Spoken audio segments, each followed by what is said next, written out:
Salmo 24 diz assim: do Senhor é a terra e a sua plenitude, o mundo e os que nele habitam. Pois ele afundou sobre os mares e afirmou sobre as águas. Quem subirá ao monte do Senhor e quem estará no seu santo lugar? Aquele que é limpo de mãos e puro de coração, que não entrega sua alma à vaidade nem jura enganosamente. Este receberá do Senhor a bênção e a justiça do Deus da sua salvação. Tal é a geração daqueles que o buscam, daqueles que buscam a tua face, ó Deus de Jacó. Amém. Papai, abençoa a tua palavra, Senhor, nessa noite, que nós possamos ouvir a tua voz. Espírito Santo, seja o nosso mestre, seja o nosso ensinador, seja o nosso ajudador. Nós precisamos de ti, em nome de Jesus. Amém. Amém. Como eu falava, nós precisamos encurtar esse distanciamento, esse vácuo que existe entre aquilo que nós falamos e aquilo que nós vivemos. Este é um salmo que eu gosto demais de Davi, já me ouviram falar disso, sou apaixonado por esse cara. Eu gosto das histórias, eu gosto das experiências e gosto também das suas vitórias, mas também das suas derrotas. Davi nos mostra um homem, assim como eu e você. Mas ele inicia o salmo dizendo assim: ao Senhor pertence o céu, a terra e tudo o que nela há, o mundo e os que nele habitam. Nota que Davi não tinha a Bíblia para ler, na verdade, ele começa a ter essa conclusão, ele começa a ter essa revelação de quem Deus é a partir do seu lugar de intimidade. Ele entra em um lugar de intimidade e começa a adorar a Deus. Era um menino, um jovem, que pegava a sua harpa, assim como ele fez o Salmo 23, que nós conhecemos, ele faz o Salmo 24. E tudo isso a partir de um lugar de intimidade. Ele entra num lugar de intimidade, ele busca a face de Deus, e nesse lugar de buscar a face de Deus, ele começa a conhecer quem Deus é, e ele começa a ver quem Ele é, e ele começa a ver a autoridade que Deus exerce sobre o mundo, e ele diz, nesse lugar de adoração, nesse lugar de intimidade, que nós comumente falamos dentro da igreja, de que nós vivemos ou de que nós temos, mas nesse lugar de intimidade, nesse lugar de buscar a presença, ali ele conhece Deus, e ele diz, ao Senhor pertence o céu, a terra e tudo o que nela há, e o mundo e os que nele habitam. Por mais que isso pareça simples para nós, isso foi uma tremenda revelação na vida de Davi, e explico por quê. Ele era, como eu falei, um jovem que Deus havia dado uma missão a ele, num determinado momento da sua vida, de cuidar de ovelhas. E ele estava cuidando das suas ovelhas. E de repente pula um leão, e de repente pula um urso para comer as ovelhas. E Davi, esse jovem, ele pula no leão e mata o leão, pula o urso e mata o urso. A gente fica pensando, rapaz, esse menino, já pensou Davi brincando quando era criança? Com uma espada?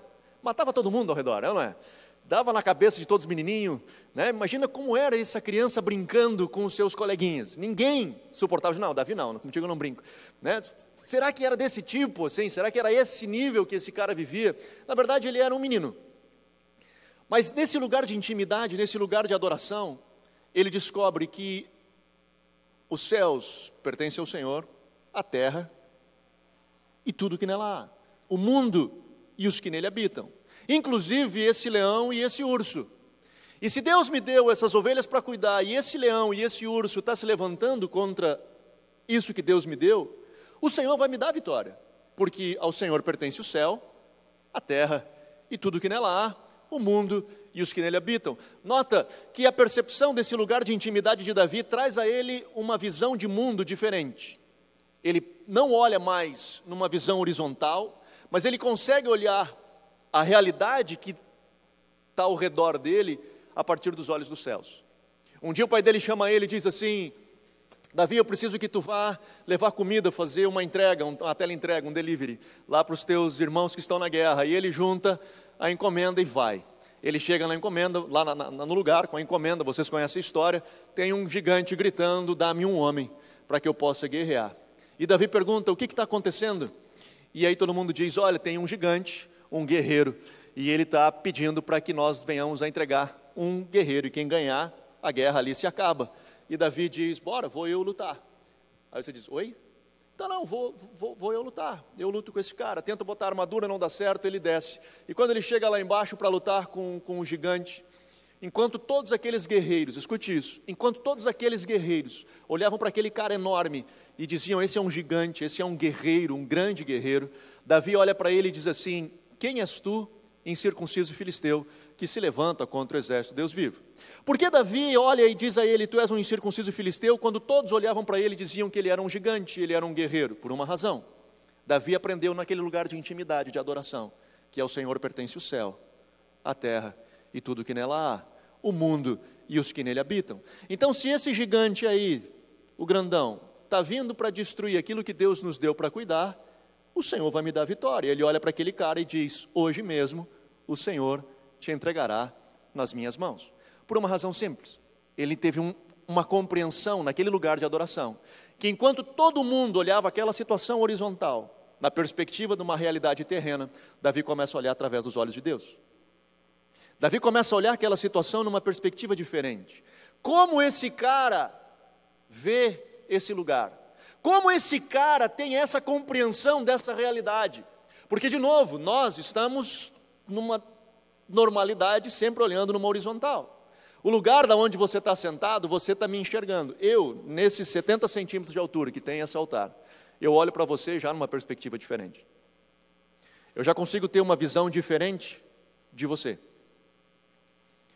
Simplesmente porque eu consigo olhar de um viés, numa perspectiva diferente da que você está olhando. Davi começa a olhar isso. Davi começa a entender esse processo e nós começamos a ver esse cara, Davi, um menino, segundo o coração de Deus, um homem segundo o coração de Deus, mas um cara normal, gente boa, começa a caminhar nessa terra e alcançar coisas distintas. E como ele alcança coisas distintas? Através de um lugar de intimidade, de adoração, de entrar em adoração. E aí nós ouvimos grandes homens de Deus já dizer isso, aquilo que você constrói no secreto, você vai colher lá no público. Aquilo que você experimenta lá no seu lugar de intimidade, aquilo que você constrói com Deus em intimidade, você vai começar a experimentar lá fora. E aí Davi, no próximo verso, ele dá o segredo disso. Nos primeiros versos ele diz, através da revelação, ao Senhor pertence o céu, a terra. E depois ele começa dizendo o seguinte, quem subirá ao monte do Senhor? Quem habitará no seu santo lugar? Aquele que é limpo, e ele responde, aquele que é limpo de mãos e puro de coração, que não entrega a sua alma à falsidade, nem jura dolosamente. Note que ele faz um convite e ele diz, quem subirá ao monte do Senhor? E quem habitará no seu santo lugar? Eu queria fazer algumas observações sobre esse verso. Primeiro o seguinte, para mim poder ter esse lugar que Davi diz que é possível de ter, e ele mostra através desse lugar de intimidade, de revelação, ele diz, eu preciso subir um monte. É uma subida. Quem subirá ao monte do Senhor? É uma escalada, nós estamos nesse lugar de escalada em Deus. E esse lugar, lá em cima, é um lugar santo.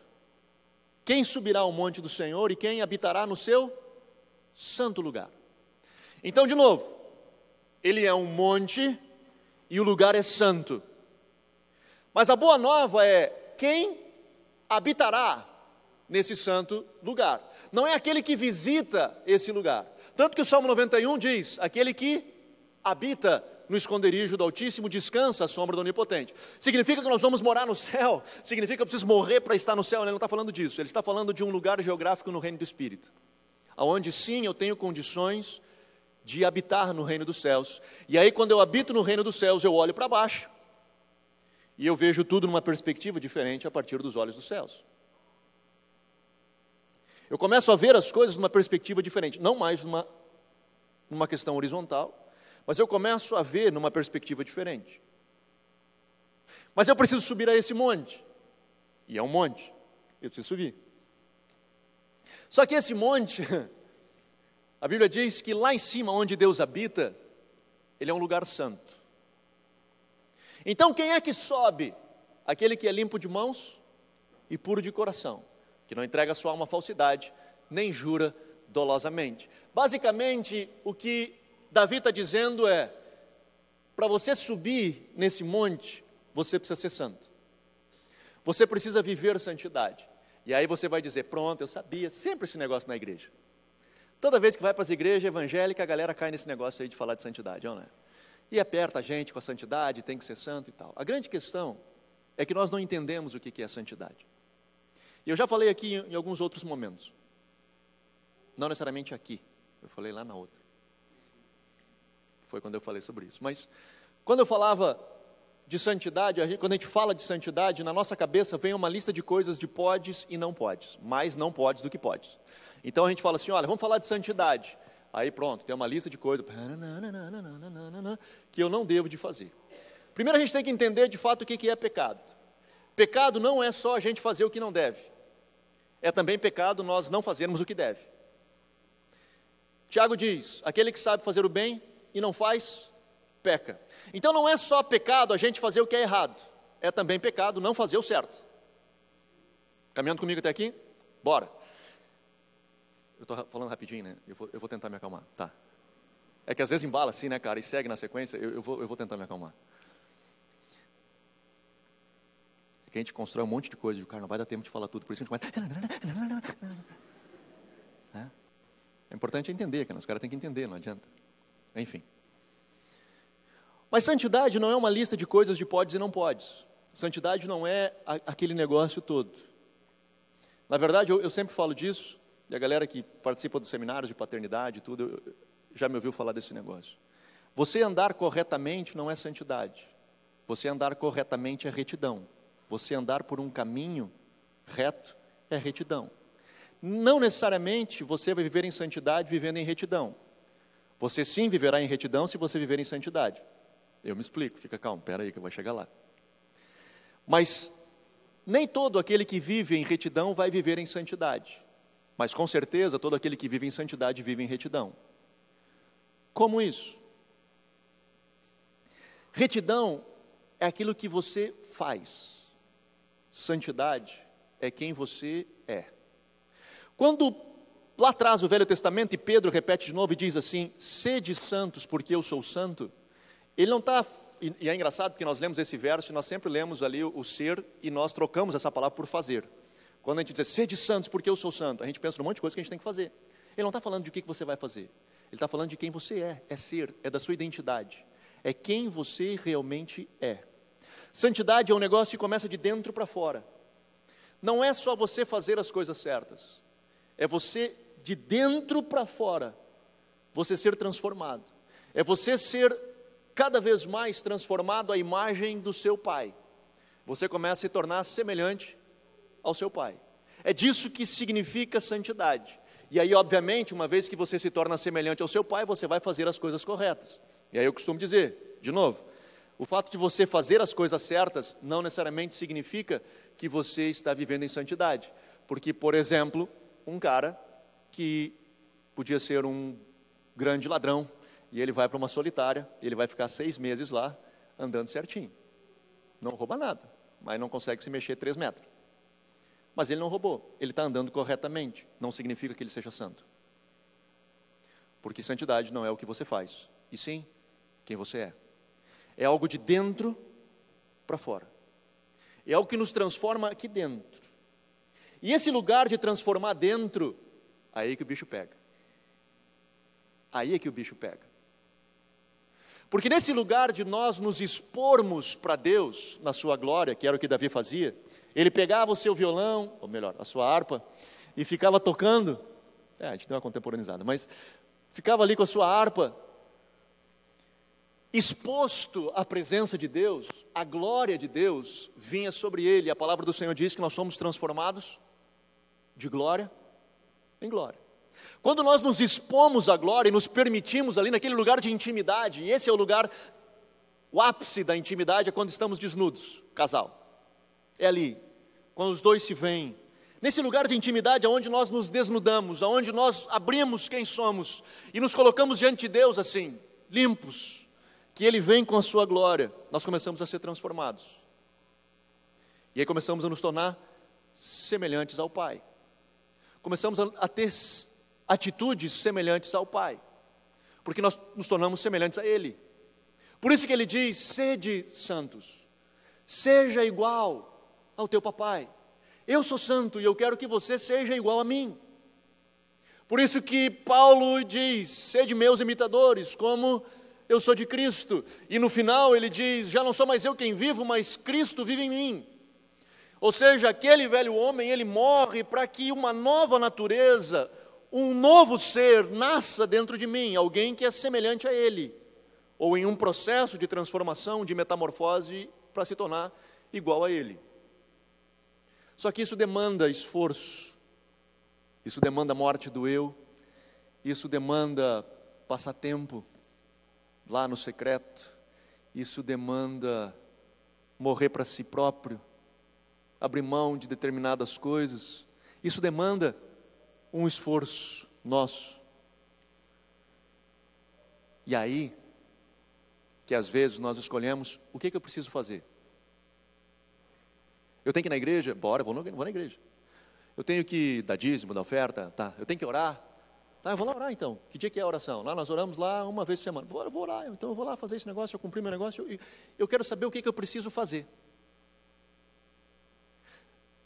Davi, ele não está nos instruindo o que nós vamos fazer. Davi, aqui, ele está nos instruindo quem nós somos. Não que Deus não esteja preocupado com o que você faz.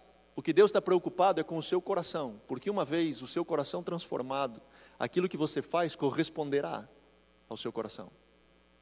De novo eu digo, nem todo aquele que vive em retidão vive em santidade, mas todo aquele que vive em santidade necessariamente vive em retidão.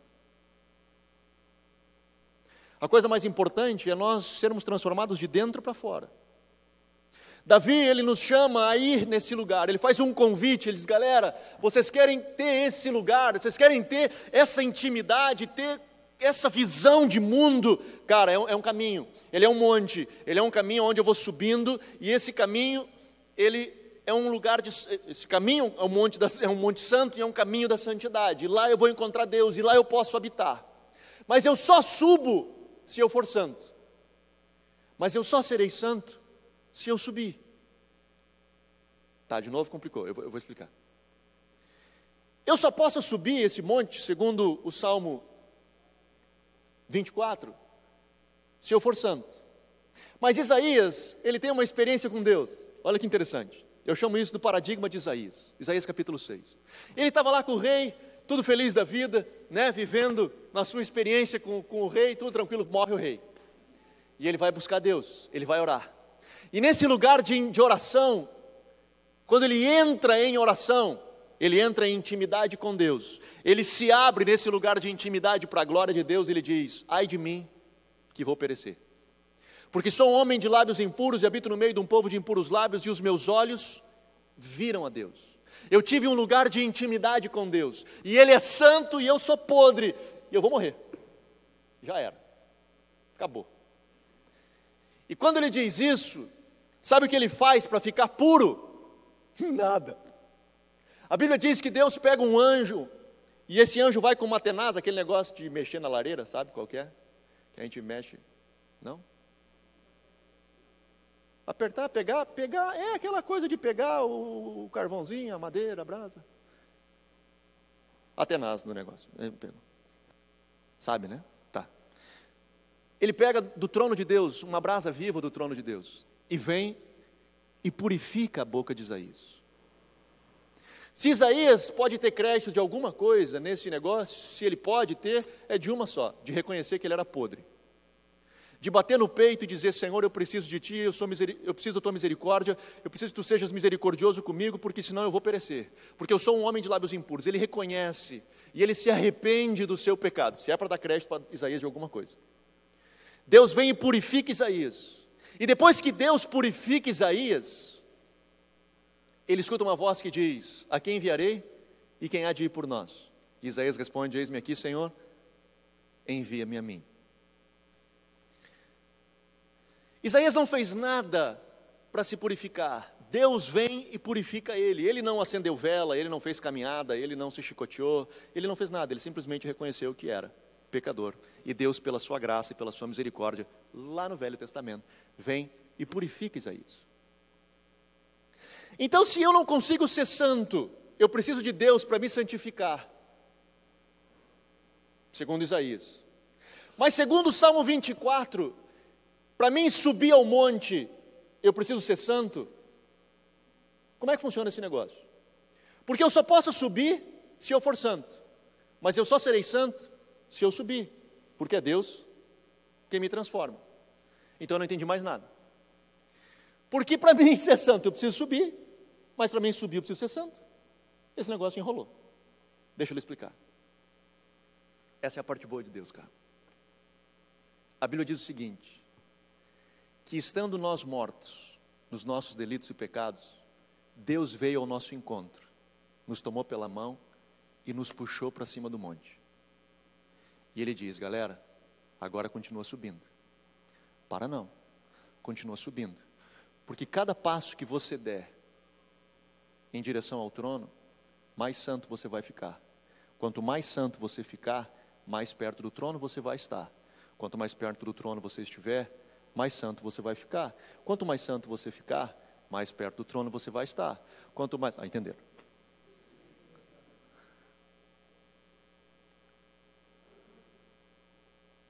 Deus, Ele olha para nós e diz, eu quero te ter comigo. Eu quero estar perto de ti. Eu quero ter intimidade contigo. Cara, mas eu sou podre, eu sou pecador. Tranquilo, eu vou ao teu encontro. Eu te purifico e eu te trago para perto de mim. Agora eu preciso que tu continue caminhando. Agora eu preciso que você intencionalmente comece a dar passos em direção ao topo desse monte. Eu preciso que você intencionalmente comece a desejar, querer mais. Não fica ali dando graças a Deus que já deu um passo para dentro do monte. Eu preciso que você dê um passo mais. Se você quiser ver alguma coisa a mais, eu preciso que você dê um passo a mais. Eu preciso que você se permita ser transformado. Que você seja esse vaso de barro na mão do oleiro, que ele vai transformando e quebrando e mudando, e a gente chora e deixa trabalhar e diz, pai, aqui está mal, aqui está mal, aqui tem pecado, aqui está ruim.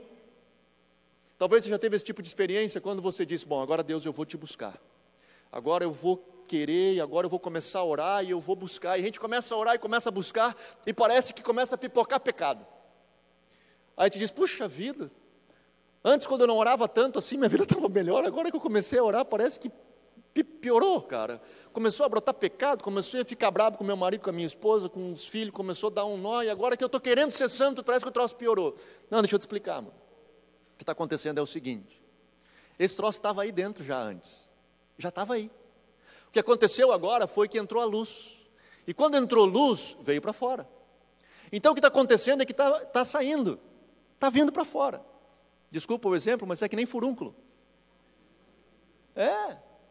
Está podre, enquanto está lá dentro, cara, aí está lá, dói, machuca, mas está lá. E aí você tem que apertar. E quando você aperta, e minha mãe dizia quando a gente era criança, tem que sair o carnegão. Eu até hoje não sei o que é esse negócio, cara, do tal do carnegão. Mas a gente tinha que apertar aquilo, e depois que apertava, aliviava pra caramba, né? Depois que saía o tal do carnegão. Né? Era barbada, mano. Aquele troço ficava a perna do cara desse tamanho, né? Ou outras partes, né? Que a gente não precisa entrar em detalhes aqui, onde saía os furúnculos na gente. Mas na verdade era aquele sangue podre que estava vindo para fora. Então naquele momento que estava vindo tudo para fora, era um momento de limpeza, de purificação. Estava justamente vindo para fora para sair. Estava justamente vindo para fora para você ser limpo daquilo. Era o Senhor transformando e te deparando com todas as impurezas que habitavam dentro de você, que você não se dava conta, e que antes estava tudo bonitinho ali dentro, cara, e você estava convivendo com aquilo de boa. E não lhe incomodava. E de repente passa, cara, olha isso aqui, velho. Isaías, sou homem de lábios impuros, habito no meio do povo de impuros lábios. O Senhor chama a gente a um convite, Ele faz um convite a nós subirmos ao monte, e estarmos ali naquele lugar, e habitarmos naquele lugar, para olhar o mundo e começar a sermos homens e mulheres de Deus. Abre comigo em Isaías 35, esse mesmo Isaías que teve essa experiência lá no capítulo 6, ele escreve um negócio doido, um bocado de coisa doida ele escreve no seu livro, mas o capítulo 35 é sensacional. Ele diz o seguinte, Ele vai falando desde o verso 1, o deserto e os lugares secos se alegrarão, o ermo exultará, mas olha o verso 5. Então os olhos dos cegos se abrirão, e os ouvidos dos surdos se desimpedirão. Então os coxos saltarão como servo, e a língua dos mudos cantará. Ou seja, ele está falando de avivamento. Ele está falando de imagina isso, um ambiente onde os cegos veem, os surdos ouvem, os coxos saltam, a língua dos mudos canta, águas arrebentarão no deserto, ribeiros no ermo, a terra seca se transformará em lagos, e a terra sedenta em mananciais de águas. Ele está falando de um despertamento, ele está falando de uma manifestação sobrenatural de Deus. Nas habitações dos que viviam os chacais crescerá erva com canas e junco, e ali haverá uma estrada. No meio desse avivamento tem um caminho, tem uma estrada, e essa estrada tem um nome, e ela se chamará o caminho da santidade.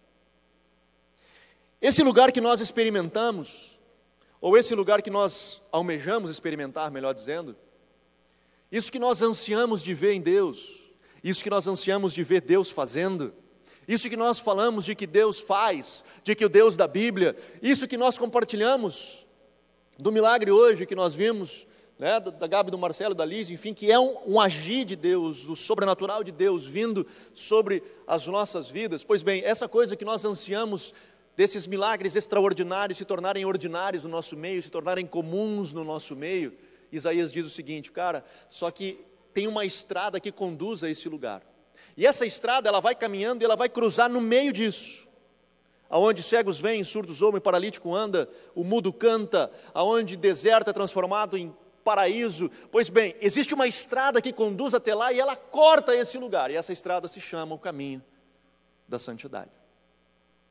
De novo, não é o que você faz, é quem você é. Não é fazer tudo certinho, é você desejar ser igual ao seu Pai. Não é o que você faz, é o porquê você faz o que faz. É você dizer, Pai, eu estou aqui e me transforma, eu quero ser igual a Ti. Eu quero ser igual a Ti. Eu quero poder Te conhecer e caminhar pertinho de Ti. Eu quero ser igual a Ti.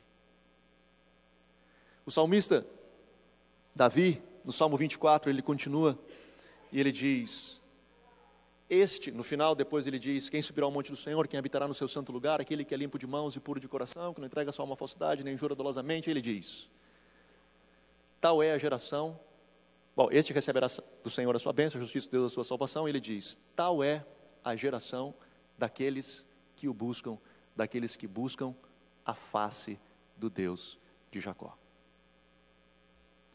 Depois dele fazer esse convite a nós subirmos ao monte, ele diz, essa galera que sobe, essa é a geração, tal é a geração daqueles que buscam a face do Deus de Jacó.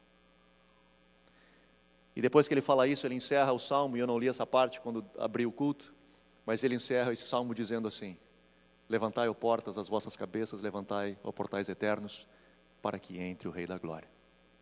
Essa geração, me escute, essa geração que aproxima esse discurso da prática, que ela aproxima esse discurso da prática, que não só fala de um Deus de intimidade, de relacionamento, mas uma geração que uma geração que se expõe à glória, uma geração que permite ser transformada por essa glória, uma geração que permite que Deus venha com a sua luz e entre em todas as partes do seu corpo, uma geração que vai dando passos nessa montanha, nesse monte, e Jesus diz, ninguém pode esconder uma cidade que é edificada sobre o monte.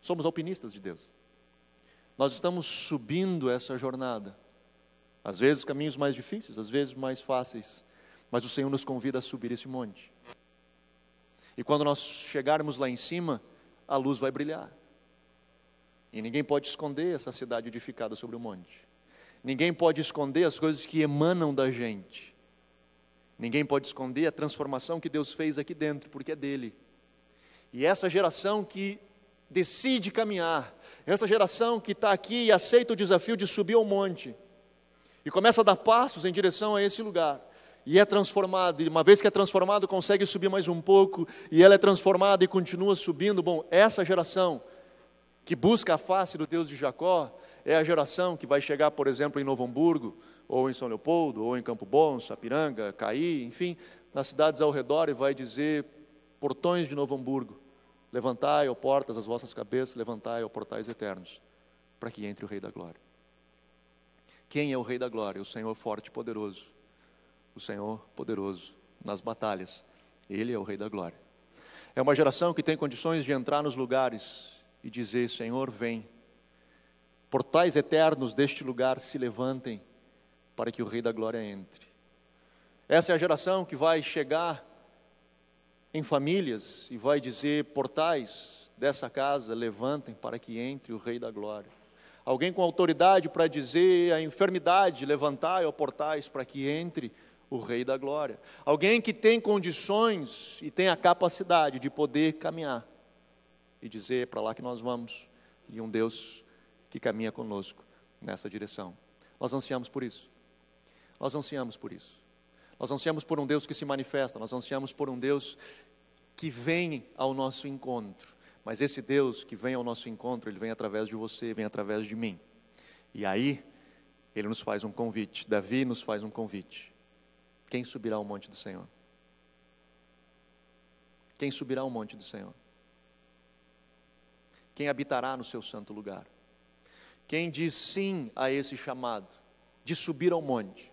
Não é de estar lá embaixo fazendo um piquenique, é de subir ao monte, é de habitar no santo lugar, é de estar ali com Ele, sendo transformado por Ele. É um lugar de transformação, é um lugar de choro, é um lugar que nós nos deparamos conosco, como Isaías, com a nossa podridão, com as nossas limitações, com o nosso velho homem, que está vivão dentro da gente, com a nossa preguiça, com a nossa displicência. Lá nós nos deparamos com a nossa falta de temor. Lá nós nos deparamos com um bocado de coisa. E lá naquele lugar, cara, aí nós abrimos e nós batemos no peito e choramos e dizemos: Senhor, eu sou podre mesmo, me perdoa. Me perdoa, me perdoa pelo jeito que eu tenho vivido, me perdoa pela forma que eu tenho tratado meus filhos, me perdoa pela forma que eu tenho tratado minha esposa, meu marido. Senhor, me perdoa. E ali nós clamamos: Senhor, me perdoa.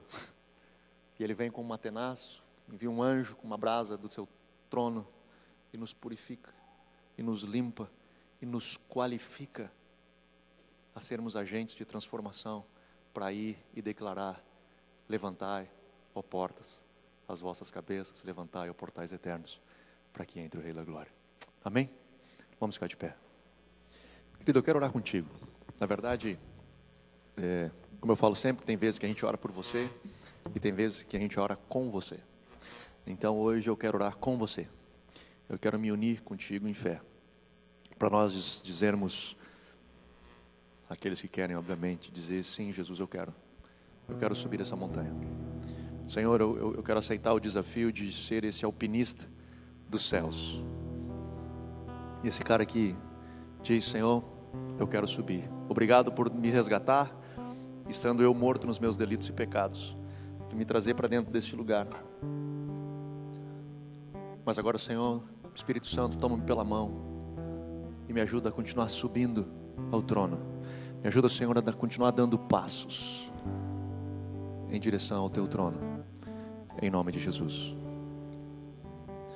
Você que quer orar comigo, eu quero convidar você a sair do seu lugar e vir à frente, catar um cantinho aqui na frente, para nós orarmos juntos nessa noite. Hoje nós não vamos precisar dos ministradores, porque eu quero orar com você, eu não quero orar por você. Então, você que quiser vir, fique à vontade. Esse é um chamado para nos tornarmos cada vez mais semelhantes ao Pai, aceitarmos o desafio de sermos transformados por Ele e de dizermos: Senhor, eu quero ser igual a Ti. Me transforma, Senhor, para que eu seja igual a Ti. Eu aceito o desafio, Senhor, de me tornar um alpinista dos céus e subir essa montanha que a mim foi proposta. Senhor, me transforma, me faz cada vez mais semelhante a Ti. Eu preciso de Ti, eu preciso de Ti. Aleluia. Papai, eu oro, Senhor, nessa noite, e eu me uno em fé, Senhor, com os Teus filhos, papai, ouvindo a voz, Senhor, do Teu Espírito que nos diz: quem subirá ao monte do Senhor? Quem habitará no seu santo lugar? Senhor, nós queremos dizer sim, Pai, ao desafio. Nós queremos dizer sim, papai. Nós queremos subir essa montanha. Faze-nos, Senhor, um coração puro. Faze-nos, Senhor, mãos limpas. Faze-nos, Senhor, lábios, Senhor, que não injuram dolosamente, que a alma não se entrega à falsidade. Senhor, transforma, Pai, as nossas vidas. Transforma-nos, Senhor, semelhantes a Ti. Que possamos ser santos como Tu és santo. Pai, que possamos habitar. Não apenas visitar de vez em quando. Não apenas ter experiências de vez em quando. Mas que possamos habitar no Teu santo lugar. Que possamos estar, Senhor, na Tua presença. Que possamos olhar o mundo a partir de um viés dos céus. Pai, que a nossa perspectiva de mundo seja a Tua perspectiva. Que nós possamos olhar para os gigantes da nossa vida. Que nós possamos olhar para todos aqueles, Senhor, que estão ao nosso redor, todos os gigantes da nossa vida, e dizermos: quem é esse incircunciso filisteu que se levanta contra a vontade dos céus, que se levanta contra o plano de Deus na minha casa, na minha vida, na minha família, no meu casamento, nos meus filhos? Papai, que possamos ter os olhos celestiais para olharmos, Senhor, todas as circunstâncias ao nosso redor como os Teus olhos, e nos posicionarmos, papai. Olharmos, Senhor, para as dificuldades, olharmos, Senhor, para as provações, olharmos, Senhor, para tudo aquilo que nos cerca, e com autoridade dizermos: levantai, ó portas, as vossas cabeças, levantai, ó portais eternos, para que entre o Rei da Glória, para que entre o Rei da Glória, para que entre o Rei da Glória, para que entre o Rei da Glória.